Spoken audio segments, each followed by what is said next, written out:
श्री शिवाय नमस्तुभ्यम। हर हर महादेव। गुप्त नवरात्रि की पावन तिथि में गुरुजी पंडित प्रदीप मिश्रा जी के द्वारा बिहार के खगड़िया में श्री नंदीश्वर शिव महाप्राण कथा 22 जून मतलब चौथे दिन की कथा आज पूर्ण हो चुकी है। ये कथा 19 जून से 25 जून दोपहर में 2 बजे से 5 बजे तक चलने वाली है, जिसे आप आस्था और यूट्यूब चैनल पर देख सकते हैं।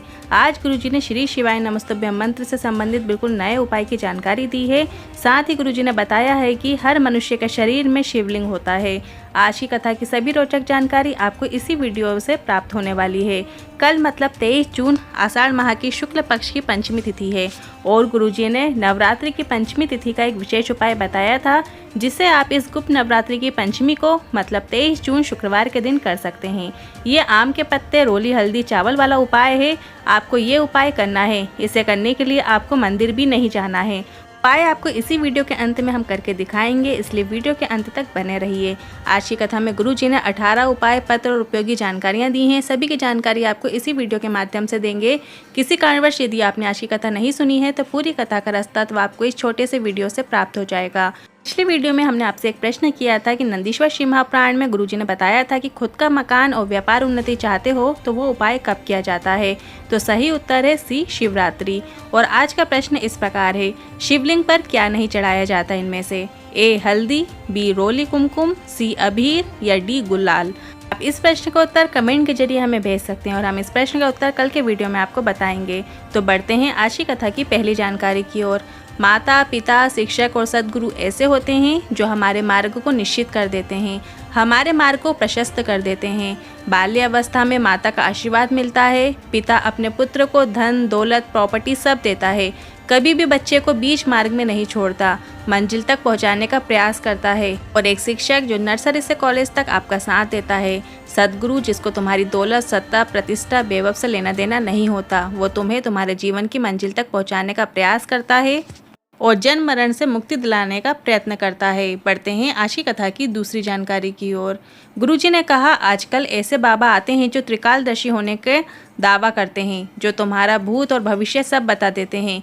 पर शिव महाप्राण की कथा कहती है, त्रिकालदर्शी का शब्द सिर्फ और सिर्फ देवादेव महादेव के लिए उपयोग किया जाता है, जो जीवन में तुम्हारे हर क्षण में मरते दम तक तुम्हारा साथ जरूर देता है। हैं आज की कथा की तीसरी जानकारी की ओर। प्रेमलता देवी पत्र लेकर आई। मैं बहुत ही गरीब परिवार की हूँ। मेरे 3 बच्चे हैं जिनका लालन पालन मैं सिलाई करके करती हूँ। मेरे पति की दिमागी हालत ठीक नहीं बोलकर घर वालों ने भी निकाल दिया। मेरी बेटी शिव जी की पूजा करती है और मंदिर जाकर भक्ति करती है। बाबा का क्या वर्णन करें, एक लोटे जल से सारी समस्या मिट जाती हैं। मेरा बेटा कई कंपटीशन एग्ज़ाम दे रहा था पर सिलेक्शन नहीं हो रहा था और मेरा बेटा बोला आखिरी एग्ज़ाम दे रहा हूँ और बाबा पर विश्वास लेकर एग्ज़ाम दे रहा हूँ। और मेरे बेटे की नेवी में सरकारी नौकरी लग गई है और मेरी बेटी पढ़ाई में होशियार थी पर नौकरी नहीं लग रही थी, पर बाबा की कृपा से खगड़िया में ही अमीन के पद में सरकारी नौकरी लग गई है। उसी का आभार व्यक्त करने कथा पंडाल में आई हूँ।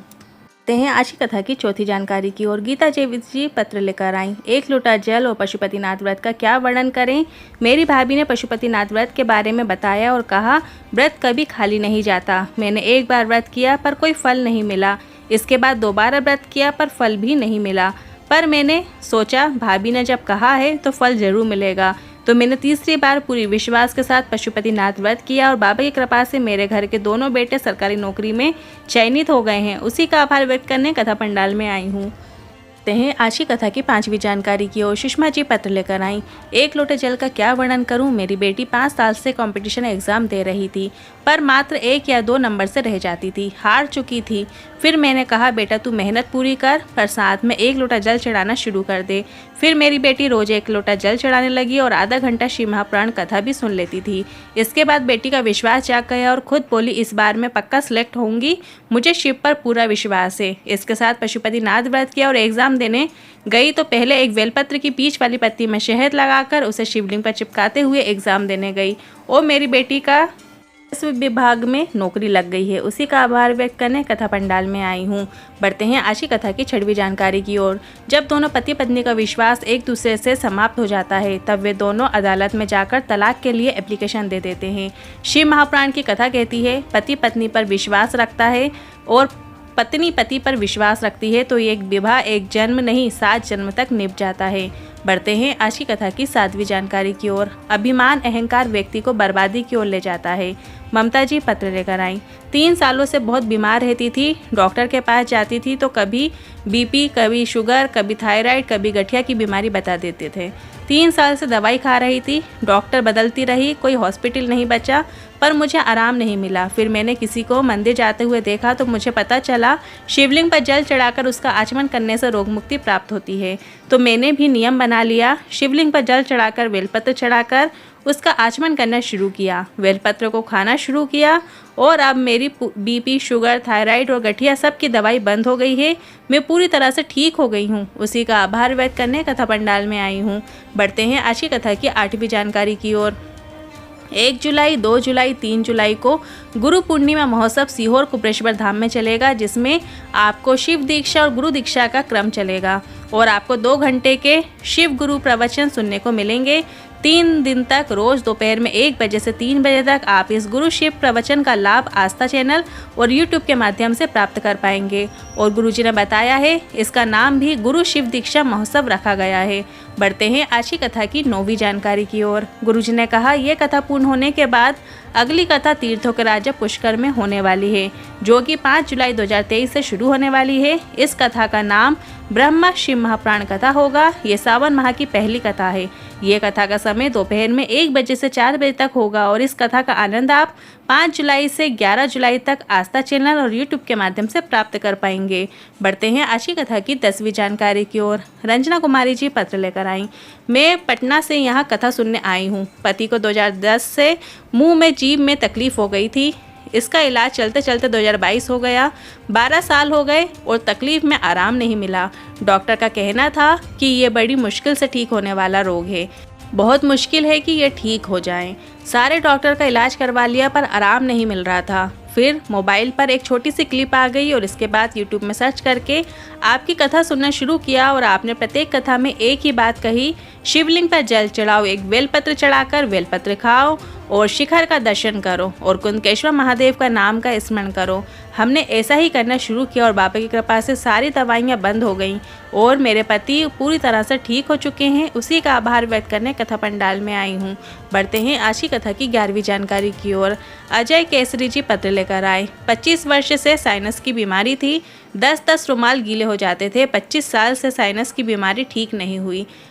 धूल में जा नहीं सकता था, हवा में बैठ नहीं सकते थे, चावल नहीं खा सकता था, ठंडा पानी नहीं पी सकता था, दही नहीं खा पाता था। बहुत दिक्कत में जीवन व्यतीत हो रहा था और फिर पहली बार आपकी कथा सुनी और हमने शिवलिंग पर जल चढ़ाना और बेलपत्र को चढ़ाकर खाना शुरू किया। बाबा की कृपा से 25 वर्षों बाद मेरे साइनस की बीमारी ठीक हो गई है। उसी का आभार व्यक्त करने कथा पंडाल में आया हूँ। बढ़ते हैं आज की कथा की 12वीं जानकारी की ओर। आशीष कुमार जी पत्र लेकर आए। सीए फाइनल का एग्जाम कई बार दिया है पर पास नहीं हो पाया। किसी बुजुर्ग के कहने पर पूरी मेहनत करके, पढ़ाई करके, परिश्रम करके मैंने शंकर भगवान के भरोसे से एक बेलपत्र की बीज वाली पत्ती में शहद लगाकर उसे शिवलिंग पर चिपकाते हुए एग्जाम दे दिया और मैं सीए बन गया हूँ। उसी का आभार व्यक्त करने कथा पंडाल में आया हूँ। बढ़ते हैं आज की कथा की 13वीं जानकारी की ओर। पुनीता चौबे जी पत्र लेकर आई। सीहोर के कंकड़ शंकर में समाया है, ये सिद्ध है। बेटी की कहीं जॉब नहीं लग रही थी और सीहोर जाकर कंकड़ रूपी शंकर प्राप्त करके ले आए और पूजन करने से ये फल मिला।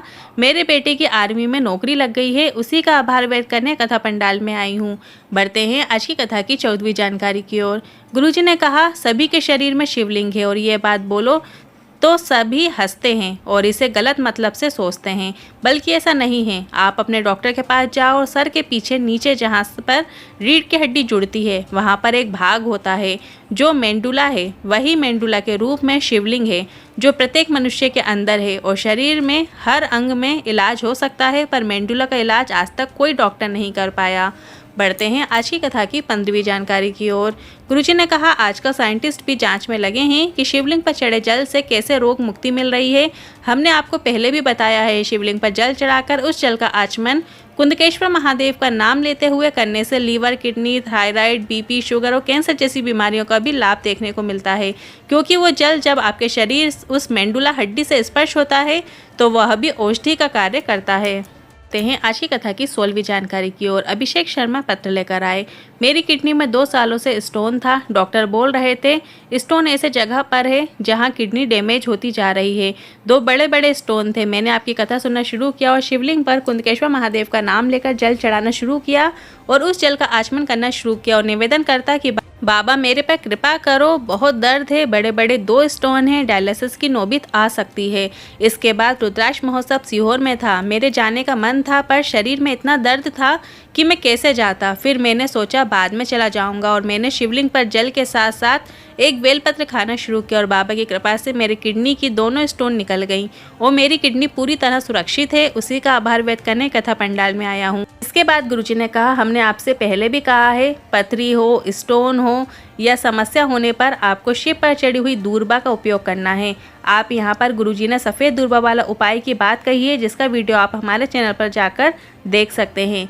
बढ़ते हैं आज की कथा की 17वीं जानकारी की ओर। शंकर के नाम में भी औषधि है, शंकर के मंत्र में भी औषधि है, श्री शिवाय नमस्तुभ्यम में भी औषधि का कार्य करता है। अब आप जब भी किसी बीमार व्यक्ति को देखने के लिए जाएं, तो जब आप उसे देखो तो उसे देखते हुए शिव का स्मरण करते हुए 5 बार श्री शिवाय नमस्तुभ्यम मंत्र का जाप शुरू कर दो। देखना अगली बार देखने जाने की ज़रूरत नहीं पड़ेगी, खुद उसका फ़ोन आ जाएगा कि वो पूरी तरीके से ठीक हो चुका है। बहुत महत्व है शिव महाप्राण कथा का, श्री शिवाय नमस्तुभ्यम मंत्र का। बढ़ते हैं आज की कथा की 18वीं जानकारी की ओर। अब आपको नवरात्र पंचमी का एक विशेष उपाय बताने वाले हैं जो सिर्फ और सिर्फ नवरात्रि की पंचमी को किया जाता है, जिसे आप 23 जून शुक्रवार को गुप्त नवरात्रि की पंचमी में करके पूरा लाभ प्राप्त कर सकते हैं। पहले ये समझ लीजिए ये उपाय किन्हें करना है। जिनका विवाह नहीं हो रहा है, शादी में अड़चने आ रही हों, बात बनते बनते बिगड़ जाती हो, 28 साल, 30 साल, 32, 34, 36 साल के हो गए हों, अब रिश्ते आना भी बंद हो गए हों, तो आपको ये उपाय करना है। ये उपाय आपको अगर लड़का या लड़की नहीं कर सकते हैं तो आप उनके निमित्त घर का कोई भी सदस्य ये उपाय कर सकता है। आप वीडियो में देखकर समझते जाइए ये उपाय आपको कैसे करना है। इस उपाय को करने के लिए आपको एक आम के पत्ते की आवश्यकता होगी। उस आम के पत्ते में आपको 2 स्वास्तिक बनाना है, एक रोली कुमकुम का स्वास्तिक बनाना है और एक हल्दी का स्वास्तिक बनाना है। जो आपने रोली कुमकुम का स्वास्तिक बनाया है उसमें आपको हल्दी मतलब पीले किए हुए चावल रखना है और जो आपने हल्दी का स्वास्तिक बनाया है उसमें आपको रोली कुमकुम वाले चावल रखना है। जिस लड़के या लड़की की शादी नहीं हो रही है उनके हाथों को स्पर्श कराकर वो जो आम का पत्ता है वो आपको नीम के वृक्ष के नीचे छोड़ देना। अपना नाम और गोत्र बोलकर अपनी कामना करते हुए वो आम का पत्ता जिसमें आपने 2 स्वास्तिक बनाए हैं वो नीम के वृक्ष के नीचे छोड़ देना है। अगर वो लड़का या लड़की खुद ये उपाय करता है तो बहुत अच्छी बात है, नहीं तो घर का कोई भी सदस्य उनके नाम और गोत्र से ये उपाय कर सकता है। आज की कथा आपको कैसी लगी कमेंट के जरिए जरूर बताइएगा। वीडियो थोड़ा भी उपयोगी लगा हो तो वीडियो को लाइक करके कमेंट बॉक्स में हर हर महादेव ज़रूर टाइप कीजिएगा। और इन उपायों से लेकर मन में कोई सवाल या क्वेश्चन है तो आप कमेंट बॉक्स के जरिए पूछ सकते हैं। हर हर महादेव, श्री शिवाय नमस्तुभ्यम।